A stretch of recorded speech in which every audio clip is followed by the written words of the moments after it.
অতি সুন্দৰ উপমাৰে বুজাই দিছে। নাৰদে হৰিণৰ কথাটো যেতিয়া ভালদৰে বুজাই দিলে যে হৰিণটোৱে বিষয় বাসনাত থাকি গীতত মুগ্ধ হৈ নিজৰ লগৰবিলাকক আপোন মনে ঘাঁহ খাই থাকোঁতেই ব্যাধে শৰ প্ৰহাৰ কৰি মাৰি পেলালে। এই কথাটোকে নাৰদে ইমান ধুনীয়াকৈ সজাই পৰাই ক'লে, ৰজাৰ মনঃপুত হ'ল। ৰজাই চিন্তা কৰিব আৰম্ভ কৰিলে, হয় হৰিণটো যি যৌৱন অৱস্থাত আছিল, ব্যাধে শৰ নামাৰা হাতত আৰু কিছুদিন জীয়াই থাকিলে। অৰ্থাৎ কোন মুহূৰ্তত কালে আমাক আক্ৰমণ কৰিব কোনো নিশ্চয়তা নাই। আমি ভাবি আছো, আপোনাৰ মোৰ এটা ইচ্ছা বা উদ্দেশ্যও আছে, ইমান দিনমান জীয়াই থাকিম নেকি, আমি নিজে এটা কেলকুলেট কৰি লওঁ, গম পাইছে? জয় কৃষ্ণ। প্ৰত্যেক মানুহে গম নোপোৱাকৈ প্ৰথমে চাকৰিজীৱীসকলে 50 বছৰ মানলৈ একোৱেই নাভাবে, গমেই নাপায়। চাকৰি পাইছে, দৰমহা আনিছে, মানুহজনীক দিছে, মিতিৰ কুটুম্বক ৰমক জমককৈ চলি আছে। গৈ গৈ গৈ ৰিটায়াৰমেণ্টৰ দুবছৰমান আগত গম পায়, মোৰ অলপ বয়স হৈছে আৰু 2 বছৰমানৰ পিছত যাম। তেতিয়া তেওঁ ভাবি থয় ৰিটায়াৰমেণ্ট হ'ব, অলপ ধৰ্ম কৰ্ম, মৃত্যুৰ বিষয়ে নাভাবে। সেইটো আমাৰ এটা ভুল ধাৰণা। আৰু আইসকলেতো ইমান ভাবিব সময়ে নাই। যি বোপা ককাৰ ঘৰৰ পৰা আহি যিজনৰ সেৱাত লাগি গ'ল, প্ৰথমে স্বামীৰ সেৱা, শহুৰ শাহুৰ সেৱা, তাৰপিছতে ল'ৰা ছোৱালীৰ জঞ্জাল, সিহঁতক ছোৱালীজনীক বিয়া দিলে, ল'ৰাটোলৈ আনিলে, আকৌ নাতি নুটুকা ভেজাল মাৰোঁতে আইসকল ভাবিব সময়ে নাপায়। সেইটো এটা ভুল ধাৰণা। যিমান কামৰ মাজতে স্বাধ্যায়, বেদে কৈছে স্বাধ্যায়, নিজৰ প্ৰতি, তোমাৰ জীৱনটোৰ প্ৰতি অলপ সময় হ'লেও ভাবিবা, প্ৰতিদিনেই ভাবিবলৈ দিছে। ৰাতিপুৱা সময়তে যদি আমি দুপকালিতে ভাবোঁ, বেছি কামত আহে। কাৰণ দীঘল ৰাতি যদি সোনকালে খোৱাৰ অভ্যাস কৰিছে, সোনকালে সাৰ পাব। সেই সাৰ পাই থকা সময়খিনিতে যদি জীৱন সম্পৰ্কে অকণমান গৱেষণা কৰে, মই কি আছিলোঁ, মই কি হৈ গ'লো। আইসকলেতো দুখন দেশ পায়, প্ৰথমতে মাহঁতৰ দেশ, তাৰপিছত শহু শাহুৰ দেশ বা স্বামীৰ দেশ। বহুত এদিন এগৰাকী আই মাতৃক সুধিলোঁ তেওঁ গাঁওখনৰ বিষয়ে, তেওঁ ককাইহঁতৰ বিষয়ে, মাক দেউতাকৰ একোৱে মনত নাই বুলি ক'লে, মই চক খাই গ'লো। বাপৰে বাপ, অলপ দূৰ আছিল তেওঁৰ ঘৰটো। কৈছে মা দেউতা মৰি গ'ল, দাদাহঁতো ইমান ভাল নাছিল, গাঁওখনৰ নামকে পাহৰাৰ নিচিনা হৈছে বুলিছে। জয় কৃষ্ণ। ইমান পাহৰিলে কেনেকৈ হ'ব? মই কৈছোঁ আপুনি এইটো ভুল কৰিছে। বেছি নহ'লেও আপোনাৰ দাদাহঁত ভাইহঁত কোনোবা থাকোঁতে যোৱাটো ভাল আছিল। ৰজা নহয়, তাতে আমি আপোন পাহৰা হৈ থাকোঁ। ইমানকৈ আমাৰ কৰ্মব্যস্ত, ৰাতিপুৱা প্ৰত্যেকৰ ৰুটিন আছে। আইগৰাকীয়ে শুই উঠি ঘৰৰ কামখিনি কৰি মানুহজনক অফিচলৈ পঠাই ল'ৰা ছোৱালীক টিফিন দিয়ালে তেওঁ উশাহেই ল'ব নোৱাৰে। তাৰপিছত অকণমান যদি সময় পায়ো হয় অলপ টিভি চোৱা বা অন্যান্য কামত ব্যস্ত হৈ থাকোঁতে আকৌ গৈ গৈ গৈ দুপৰীয়া সাঁজ বনাবই হ'ল। সেইখিনি ভেজাল মাৰি উঠি অলপ জিৰণি লৈছে, আকৌ ল'ৰা ছোৱালী স্কুলৰ পৰা আহিল, মানুহজন আহিল, ৰাতিৰ সাঁজটো। আচলতে সঁচাকৈ নিজক ভাবিবলৈ সময় কম থাকে। কিন্তু শাস্ত্ৰই কৈছে, তুমি যিমান কৰ্মব্যস্ত নোহোৱা, তুমি নাভাবিবা যে আপুনি মই নাথাকিলে পৃথিৱীখন নচলিব, ঘৰখন নচলিব। এইটো বহুত ধাৰণা। আপুনি মই পৃথিৱীৰ পৰা গ'লেও গছত ফুলিব ফুল, নিজ বাটে নক্ষত্ৰ ঘূৰিব, পূবত সূৰ্য উদয় হ'ব, পশ্চিমত মাৰ যাব, বৰং ভালকেহে চলি থাকিব। কিন্তু নিজৰ সম্বন্ধে যদি অলপ চিন্তা কৰিব সময় নাপাওঁ, ভুল। এতিয়া ৰজাৰ সেইটোৱে হৈ আছে। প্ৰাচীন বহি ৰজাই সংসাৰ কৰিলে, ৰাজ্যাভিষেক কৰিলে, ধুনীয়াকৈ চলাই আছে, যাগ যজ্ঞ বলি বিধান দি আছে, ভাবিবই সময় নাই। যেতিয়া নাৰদে ভালদৰে বুজাই দিলে, তেতিয়া তেওঁ মন মগজুত লাগিল। হয়তো এইখন পৃথিৱীততো সদায় থাকিব নোৱাৰোঁ, আমি নিজে অনুভৱ কৰোঁ। অনুভৱী হ'লে খুবেই ভাল। এদিন যামগৈ, গ'লে কেনেকুৱা লাগিব, আপুনি অনুপস্থিতিত ঘৰখন কেনেকৈ চলিব আপুনি এবাৰ ভাবক। আপুনি চিম্পুল ভাবিছে যে মই নাইকিয়া হৈ গ'লোঁ, মোৰ ঘৰখনত কোনে দায়িত্ব ল'ব? চাকৰিয়াল হ'লে ক'ব পাৰিব পেঞ্চনটো আইগৰাকীয়ে পাব। ল'ৰাটোতো চাকৰি তাকৰি নাই, এতিয়াৰ পৰাই মাকক দম দি থাকে, মাকৰ পেঞ্চনৰ পইচা সিয়ে উলিয়াই কি কৰিব হিচাপে নাই। জয় কৃষ্ণ। এনেকৈ চলি আছে সংসাৰ। আপুনি হিচাপ কৰি চাওক, আপুনি নহ'লেও সংসাৰখন কেনেকৈ চলিব। এই যেতিয়া অনুভৱটো ৰজাৰ হৈ গ'ল, ৰজাই সিদ্ধান্ত কৰি পেলালে, নাই মই ইমান দিনলৈ আৰু জীয়াই থাকিমেই, কিমান দিন পিছ কথা, কিন্তু মই একান্ত কৃষ্ণৰ চৰণত শৰণ ল'ব লাগে, তেওঁৰ চেতনা। সেইকাৰণে আমাৰ সৎসংগৰ প্ৰয়োজন। যেতিয়া সৎসংগ হিচাপে ভাগৱতক আপোন কৰি লৈছিলো, তেতিয়া মোৰ জীৱনলৈ সাংঘাতিক পৰিৱৰ্তন আহিছে। তাৰ আগলৈ বিভিন্নজনে কৈছে জীৱন দুদিনীয়া, অমুক তমুক, ভাবি আছো, শুনি আছো, বুজি আছো, অনুভৱ নাই।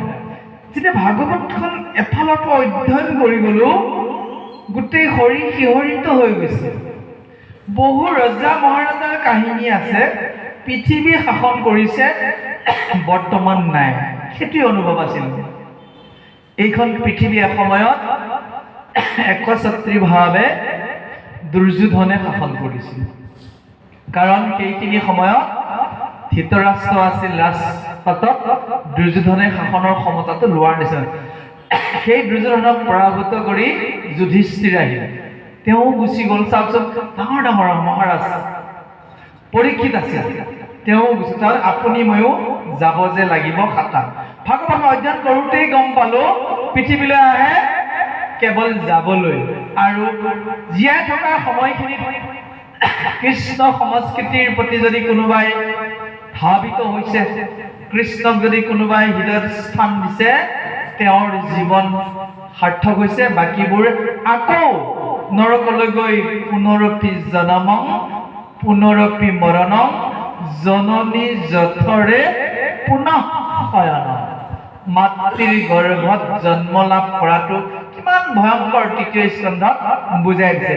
ৰজাৰ অনুভৱ হৈ গ'ল এবাৰ। কিছুমান ব্যক্তিয়ে কিছুমান কথা ক'লে তৎক্ষণাতে বুজি উঠি যায় বা অনুভৱ কৰিব পাৰে। ঠিক সেইদৰে নাৰদৰ হৰিণৰ পৰামৰ্শৰে প্ৰাচীন বহি ৰজাই উপলব্ধি কৰিলে, হয়তো মইওতো এদিন যাব লাগিবগৈ। তেতিয়া তেওঁ কি কৰিলে, ৰাজা আপোনাক হেন হৰিণ সদৃশ চিত্তক নিয়মকৰ চাৰ উখমিখ নদী সম বাহিৰে বহয়ে দুই কাণ তাক জানি চিত্তক কৰিও সাৱধান। ৰজাৰ অকণ বুকুখন কঁপি গৈছে। হৰিণটো ব্যাধৰ খৰত মৃত্যুবৰণ কৰাৰ দৰে কালৰ খৰত ময়ো এদিন যাব লাগিব। যে হে প্ৰভু, কি কৰিলো নাজানো ইমান দিন, এতিয়া নাম ল'বৰ হৈ গ'ল। এই চিন্তাটো আহিল আপোনালোকৰ। সেইটো চিন্তা প্ৰায়খিনি বুলি কিয় কৈছো, সকলোৰে আহোঁতে আমি ইয়াত কেইবাটা ষ্টেজৰ ব্যক্তি বহি আছো। এটা ষ্টেজে জীৱনটোক ভাগৱতৰ লগত মিলাই দিছে, একজন এটা ষ্টেপ।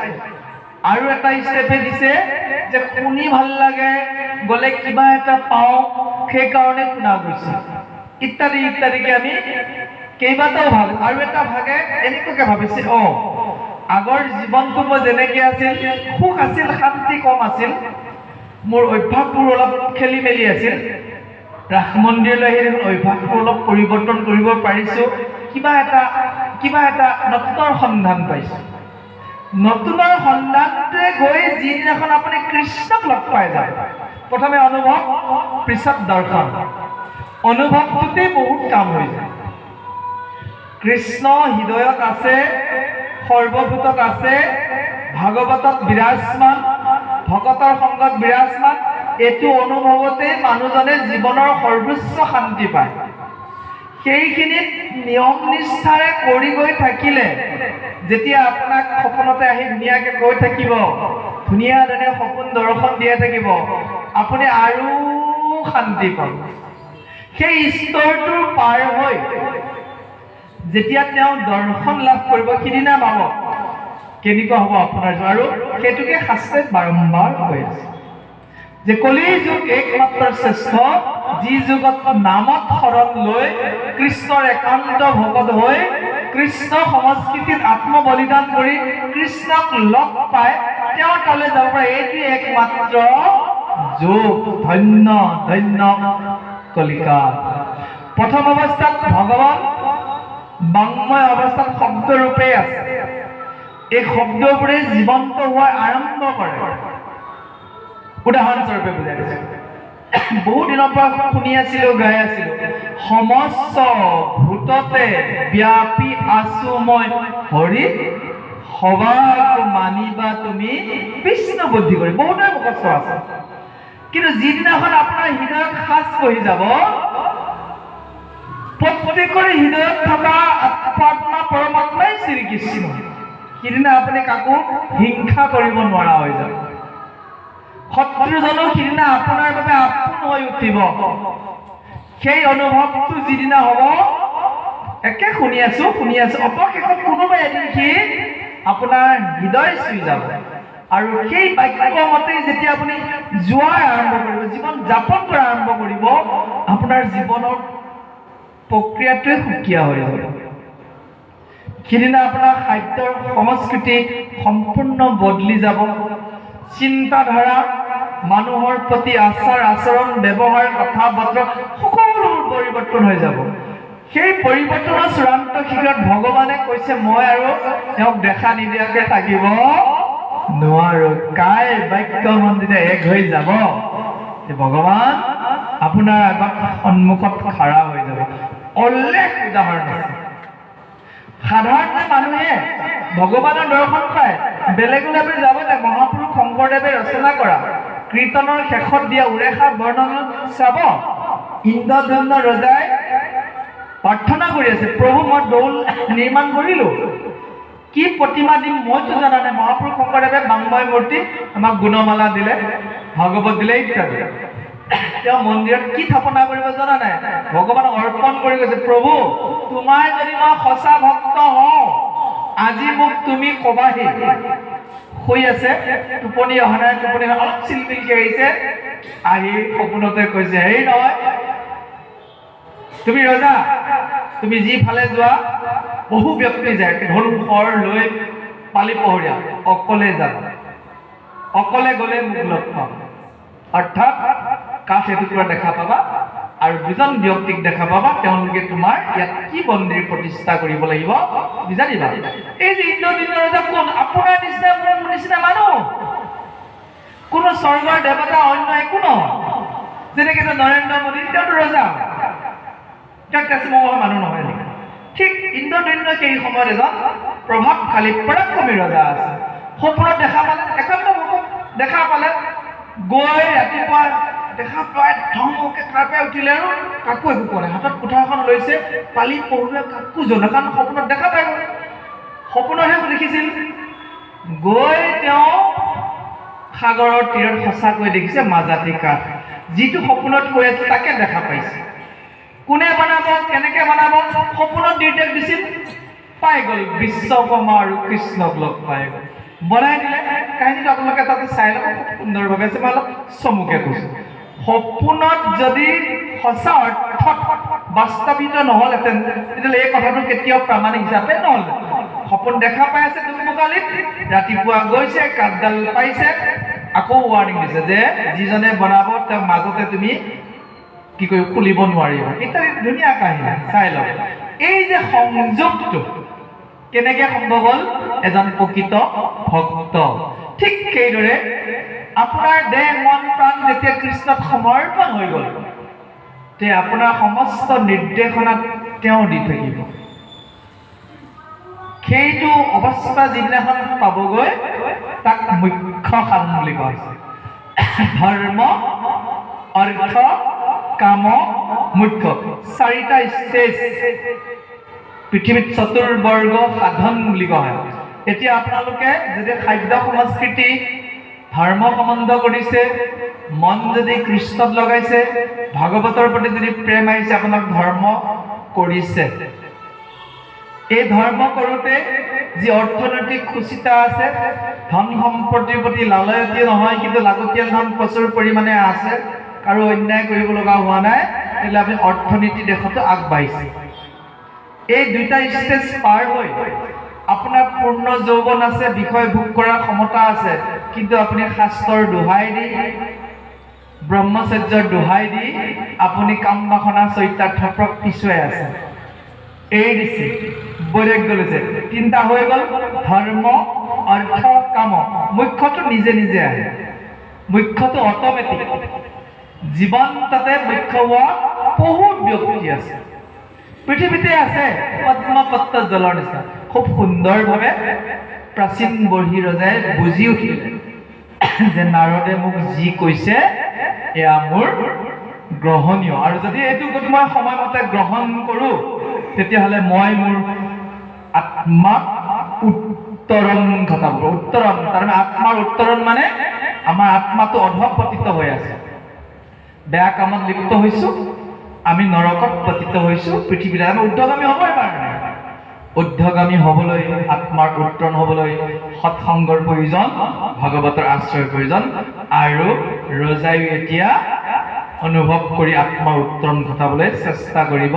খুব সুন্দৰ কথোপকথন নাৰদৰ লগতো দিয়া আছে, আহক আমি শ্ৰৱণ কৰিছোঁ। জয় কৃষ্ণ।